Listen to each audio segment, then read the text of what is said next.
ആദ്യം ഈ ഒരു കേക്കിൻ്റെ മെയിൻ ആളായിട്ടുള്ള ടോഫി റെഡിയാക്കി എടുക്കണം. അതുണ്ടാക്കാൻ വേണ്ടിയിട്ടുള്ള ഒരു കുക്കറിൽ കണ്ടൻസ്ഡ് മിൽക്ക് ഇട്ട് കൊടുക്കുക.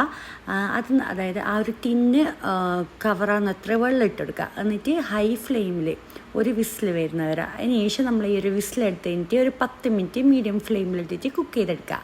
അപ്പോഴത്തേക്കും നമ്മളെ ടോഫി റെഡിയായി. ഇതിപ്പം നല്ല ചൂടാണ് കേട്ടോ ഉള്ളത്. ഇതിൻ്റെ ചൂടെല്ലാം ആറിയതിനു ശേഷമാണ് കേട്ടോ നമ്മൾ ഈ ഒരു ടിന്ന് പൊട്ടിച്ചെടുക്കേണ്ടത്. ഇതാ ടോഫി കണ്ട ഈ ഒരു പരുവത്തിലായിട്ടുണ്ട്. ഇതിൻ്റെ ടേസ്റ്റിൽ ഭയങ്കരമാണ് കേട്ടോ. നമ്മൾ ആ ഒരു കണ്ടൻസ്ഡ് മിൽക്ക് ഇതൊരു വേറൊരു സംഭവമായ ഒരു ടേസ്റ്റാണ് കേട്ടോ. അപ്പോൾ ഇത് റെഡി. നമുക്കില്ലേ കേക്കിൻ്റെ ക്രീമില്ലേ ബീറ്റ് ചെയ്ത് വെച്ചിന്. അപ്പോൾ ഞാൻ നമ്മളെ ഉള്ളിൽ ഫില്ലിങ് കൊടുക്കുന്നില്ലേ, ഉള്ളിൽ ക്രീം അപ്ലൈ ചെയ്യുന്നില്ലേ, അതിലേക്കൊരു 2 ടേബിൾ സ്പൂൺ 2 to 3 ടേബിൾ സ്പൂണിൻ്റെ അടുത്ത് ഈ ടോഫി ഇട്ട് കൊടുക്കുന്നുണ്ട്. എന്നിട്ട് ഞാൻ വിചാരിച്ചത് ഇങ്ങനെ കുറച്ച് ക്രീമിലേക്ക് അപ്ലൈ ചെയ്തിട്ട് പിന്നെ ടോഫി വേറെ സെപ്പറേറ്റ് ആയിട്ട് ക്രീമിൻ്റെ മുകളിലേക്ക് ഇട്ട് കൊടുക്കാമെന്ന്. പക്ഷെ എന്താ വെച്ചാൽ ടോഫി നല്ല തിക്കായിട്ടുള്ളൊരു സംഭവമല്ല. അതുകൊണ്ട് നമുക്ക് കേക്കിൻ്റെ ഇട്ട് കൊടുത്താൽ ഒരു സൈഡ് തന്നെ കട്ട പോലെ കെട്ടിവെക്കും. അപ്പോൾ പിന്നെയും ടോട്ടൽ ഒരു 3 ടേബിൾ സ്പൂണിൻ്റെ അടുത്ത് തന്നെ ക്രീമിലേക്ക് ഇട്ട് കൊടുത്തിന് ആ നല്ല ഫ്ലേവർ വരാൻ വേണ്ടിയിട്ട്. ഇനി കേക്കിലേക്ക് വേണ്ടിയിട്ടുള്ള സിറപ്പ് റെഡിയാക്കി എടുക്കണം. അപ്പം നമ്മൾ സാധാ കേക്കിലേക്കെല്ലാം ഷുഗർ സിറപ്പാണ് കേട്ടോ യൂസ് ആക്കല്. ഇത് അതിന് പകരമായിട്ട് നമ്മൾ ഇട്ടെടുക്കുന്നത് ഒരു ഗ്ലാസ് മൊത്തം, ഒരു ഗ്ലാസ് പറയുമ്പോൾ ഇത് കുറച്ച് നീളമുള്ള ഗ്ലാസ്സാണ്, പാല്. ഇതിലേക്ക് 2 ടേബിൾ സ്പൂൺ പഞ്ചസാരയും പിന്നെ 2-3 ടേബിൾ സ്പൂൺ നമ്മൾ ഈ ഒരു ടോഫി ഇട്ടിട്ട് നല്ലോണം മിക്സാക്കി എടുക്കുക. പിന്നെ ഇതില്ല ഇങ്ങനെ ടോഫി ആക്കിയിട്ട് മിക്സ് ചെയ്തെടുക്കാൻ കുറച്ച് പണിയാണ്. അപ്പം ഇളം ചൂടുള്ള പാലിലേക്ക് ഇട്ടിട്ട് മിക്സാക്കി എടുക്കണം. നല്ല മിക്സ് ആയത്. ഇപ്പം ഞാൻ ഓൾറെഡി ചൂടാക്കിയിട്ട് ചൂടെല്ലാം പോയി കഴിഞ്ഞിട്ടാണ് കേട്ടോ മിക്സാക്കി എടുക്കുന്നത്. അതുകൊണ്ട് അത്ര ഒന്നും മിക്സ് ആയിട്ടാ. ഇങ്ങനെ ആകുമ്പോൾ ഇല്ലേ നമ്മൾ ആ ഒരു സ്പഞ്ചിലേക്ക് നമ്മൾ ഈ ഒരു സിറപ്പില്ലേ മിൽക്കിൻ്റെ ഈ സിറപ്പ്, മിൽക്ക് പ്ലസ് ടോഫി ഈ ഒരു സിറപ്പ് ഇട്ടെടുക്കുമ്പോൾ പറഞ്ഞൊരു ടേസ്റ്റാണ് കേട്ടോ ഉണ്ടാവല്. ഇതിലേക്ക് ബൂസ്റ്റ് പൊടിയല്ലേ മിക്സാക്കിയെങ്കിൽ ഒന്നും കൂടി ഭയങ്കര ടേസ്റ്റ് ഉണ്ടാവും. ഇനി എന്താക്കുക, ഒരു ബോട്ടിലേക്ക് കുറച്ച് ക്രീം അപ്ലൈ ചെയ്യുക. എന്നിട്ട് സ്പഞ്ച് നമ്മളെ കേക്ക് സ്പഞ്ചല്ലേ അത് 3 ലെയറായിട്ട് ഞാൻ കട്ട് ചെയ്തെടുത്തിന്. ഈ ഒരു സിറപ്പ് ഇത് നല്ല പോലെ ഇങ്ങനെ ഇട്ട് കൊടുക്കുക. ഈ ഒരു മിൽക്ക് പ്ലസ് ടോഫി സിറപ്പില്ലേ ഇതിലേക്ക് കുറച്ച് ബൂസ്റ്റ് പൊടി മിക്സ് ആക്കി എടുത്താലും നല്ലൊരു ഫ്ലേവർ ഉണ്ടാവും.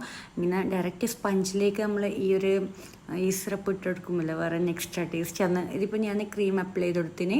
എന്നിട്ടായിട്ട് ഇതിൻ്റെ മുകളിലേക്ക് ഞാൻ കുറച്ചും കൂടി ഇങ്ങനെ ടോഫി ഡയറക്റ്റ് ഇട്ടെടുത്തു. പക്ഷേ അതിങ്ങനെ കട്ട പിടിക്കുന്നുണ്ട്, അങ്ങനെ സ്പ്രെഡ് ആവാൻ കുറച്ച് ബുദ്ധിമുട്ടാണ്. അപ്പോൾ അതുകൊണ്ട് ഞാൻ എന്താക്കി ക്രീമിലേക്ക് തന്നെ ഒന്നും കൂടി ടോഫി ഇട്ടിട്ട് മിക്സാക്കി. നമ്മൾ ഈ ഒരു ടോഫി കുറേ ഇടണ്ട, ഒരു 3 ടേബിൾ സ്പൂണ്. അപ്പം എന്നാൽ ചെറുതായിട്ട് ക്രീമൊരു ലൂസ് പോലെ ആവും. എന്നാലും കുഴപ്പമില്ല, ഫ്രിഡ്ജിൽ വെച്ചിട്ട് നല്ലോണം സെറ്റ് ആകുമ്പോൾ ഇല്ലേ കറക്റ്റ് ആയിക്കോളും. ഇനി എൻ്റെ മുകളിലേക്കില്ലേ മൊത്തം വൈറ്റ് ചോക്ലേറ്റ് ചെറുതായിട്ട് കട്ട് ചെയ്ത് ഇട്ട് കൊടുക്കുന്നുണ്ട്.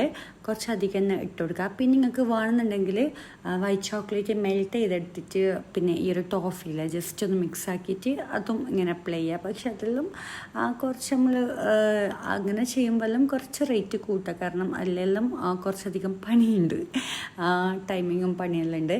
പിന്നെ ഇതിലേക്കില്ലേ ഞാൻ കുറച്ച് നട്ട്സ് കാഷ്യൂം ബദാം ഉണ്ടായിന് അത് ചെറുതായിട്ട് കട്ട് ചെയ്തതും കൂടി ഇട്ട് കൊടുക്കുന്നുണ്ട്. ഇതിപ്പോൾ ക്രീം മൊത്തത്തിലൊന്ന് കവർ ചെയ്തെടുത്തിട്ടുണ്ട്. ക്രം കോട്ട് വരെ ചെയ്തെടുത്തിട്ട് കുറച്ച് ടൈം ഞാൻ ഫ്രിഡ്ജിൽ വെച്ചിട്ട് സെറ്റ് ചെയ്യാൻ വേണ്ടി വെക്കുന്നുണ്ട്. ഇനിയിപ്പം നമുക്ക് JCB തീമിലല്ലേ കേക്ക് ചെയ്യുന്നത്. അപ്പോൾ എൻ്റെ മനസ്സിലിങ്ങനെ വന്ന് ചെറുതായിട്ട് നമ്മളെ JCB വെച്ചെടുക്കുമ്പോൾ അതിങ്ങനെ മണ്ണെല്ലാം മാന്തിയിട്ടൊരു കുഴി പോലെ ഉണ്ടാകുന്നില്ലേ. അപ്പോൾ ആ ഒരു കട്ട് കിട്ടാൻ വേണ്ടിയിട്ട് ഞാനിങ്ങനെ ചെറുതായിട്ട് ഒരു പോർഷന് കട്ട് ചെയ്തെടുക്കുന്നുണ്ട്. കേക്ക് ബോയ് ബേബിക്കാണ് കേട്ടോ, ഒരു 3 ഇയറിൻ്റെ ബർത്ത്ഡേ ബോയ് ആണ്. അപ്പോൾ ബ്ലൂ കളറാണ് കേട്ടോ. ഞാൻ ഫൈനൽ കോട്ട് ചെയ്തെടുക്കുന്നത് വിപ്പിംഗ് ക്രീമിൽ കുറച്ച് ലൈറ്റായിട്ട് ബ്ലൂ കളർ ഇട്ട് കൊടുക്കുന്നുണ്ട്. ഇതിലെ ഫിനിഷിങ് ചെയ്തെടുക്കുക എന്ന് പറയുന്നത് കുറച്ചൊരു പണിയുള്ള കാര്യമാണ്. കാരണം ആ ഒരു കുണ്ടും കുഴിയെല്ലാം നമ്മൾ ക്രീം ഇട്ടിട്ടൊന്ന് പാച്ച് വർക്ക് ചെയ്യണമല്ലേ. പിന്നെ നല്ലോണം ഫിനിഷിങ് ആക്കി എടുക്കേണ്ട ആവശ്യം ഇല്ല. എവിടെയെന്ന് വെച്ചാൽ നമ്മൾ കട്ട് ചെയ്ത ഭാഗമില്ലേ അവിടെ കുറേ ഫിനിഷിങ് ചെയ്തെടുക്കേണ്ട ആവശ്യമില്ല. കാരണം നമ്മൾ മണ്ണിട്ട് കൊടുക്കുന്നുണ്ടല്ലേ. പിന്നെ കുറച്ച് ഫോൺ വർക്കും ഈ കേക്കിലേക്ക് ഞാൻ വെച്ച് കൊടുക്കുന്നുണ്ട്. നമ്മൾ വൈറ്റ് ഫോണിൻ്റെ ആ ഒരു കട്ടറുണ്ട്, ഇതേപോലെ ഒരു 4 ഡിസൈൻ കട്ട് ചെയ്തെടുത്തിന്. പിന്നെ നമ്മൾ ആ ഒരു സൈഡിലെല്ലാം വെക്കുന്നില്ല, JCB ഉണ്ടാകുന്ന ടൈമിൽ ആ ഒരു സൈഡിലെല്ലാം വെക്കുന്ന ആ സംഭവമെല്ലാം റെഡിയാക്കി എടുക്കുന്നുണ്ട്.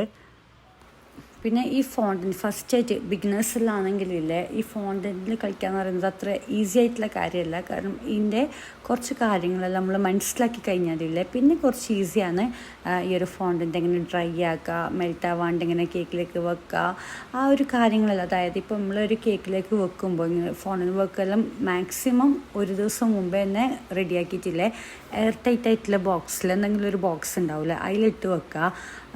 നല്ല ഡ്രൈ ആയിട്ടുണ്ടാവും. പിന്നെ നമ്മൾ കേക്ക് വാങ്ങുന്ന കേക്ക് നല്ല തണുത്ത് സെറ്റ് ആയതിന് ശേഷം മാത്രമാണ് കേക്കിലേക്ക് ഇത് വെച്ച് കൊടുക്കേണ്ടത്. എന്നാൽ കുറേ ടൈമോളം നമുക്ക് ഈ ഫോണ്ടൻ്റ് മെൽറ്റാവുന്ന അങ്ങനത്തെ സംഗതിയൊന്നും ഉണ്ടാവില്ല. ഇതിപ്പോൾ ഇതാ കേക്ക് ഞാൻ നല്ലോണം തണുപ്പിച്ചെടുത്തതിന് ശേഷം നമ്മൾ ഹോർലിക്സിൻ്റെ ബിസ്ക്കറ്റ് ഇല്ലേ അതാണ് ഇട്ടാൽ അത് നമ്മൾ മിക്സിൻ്റെ ജാറിലിട്ടിട്ട് പൊടിച്ചെടുത്തത് അത് നമ്മൾ ആ ഒരു മണ്ണിൻ്റെ എഫക്റ്റ് കിട്ടാൻ വേണ്ടിയിട്ട് ആ ഒരു കുഴിയിലെല്ലാം ഇട്ട് കൊടുക്കുന്നുണ്ട്. പിന്നെ ബോർഡറിലേക്കും ഇങ്ങനെ സൈഡിലേക്ക് ഇതേപോലെ ഇങ്ങനെ വെച്ച് കൊടുക്കുന്നുണ്ട്. ഇത് ശരിക്കും കണ്ടാലില്ലേ മണ്ണ് തന്നെയാണെന്ന് വിചാരിക്കുക, നമ്മളെ ഈ ഒരു പൊയ്യില്ലേ അതൊന്നേ വിചാരിക്കും. പിന്നെ ഈ ഒരു കളർ കിട്ടാൻ വേണ്ടിയിട്ട് ഞാൻ ഹോർലിക്സിൻ്റെ ബിസ്ക്കറ്റ് എടുത്തത്. ബാക്കിയെല്ലാം കുറച്ചും കൂടി ഒരു ഡാർക്ക് കളറെല്ലാം ഉണ്ടാവുമല്ലേ. ഇത് ഹോർലിക്സിൻ്റെ ബിസ്ക്കറ്റിന് ടേസ്റ്റും കൂടുതലാണ്. അപ്പോൾ അത് ഇതേപോലെ ഇങ്ങനെ ഇട്ട് കൊടുക്കുന്നുണ്ട്. ഒരു കട്ട് ചെയ്ത ഭാഗത്തേക്കെല്ലാം ഇങ്ങനെ പറ്റിച്ചു കൊടുക്കുകയാണ് കേട്ടോ ചെയ്യുന്നത്. അതായത് ആടെ ഒരു മണ്ണ് നിൽക്കുന്നില്ല ഫീലിൽ ഇങ്ങനെ ഒട്ടിച്ചു കൊടുക്കുകയാണ് ചെയ്യുന്നില്ലത് കൈകൊണ്ട്.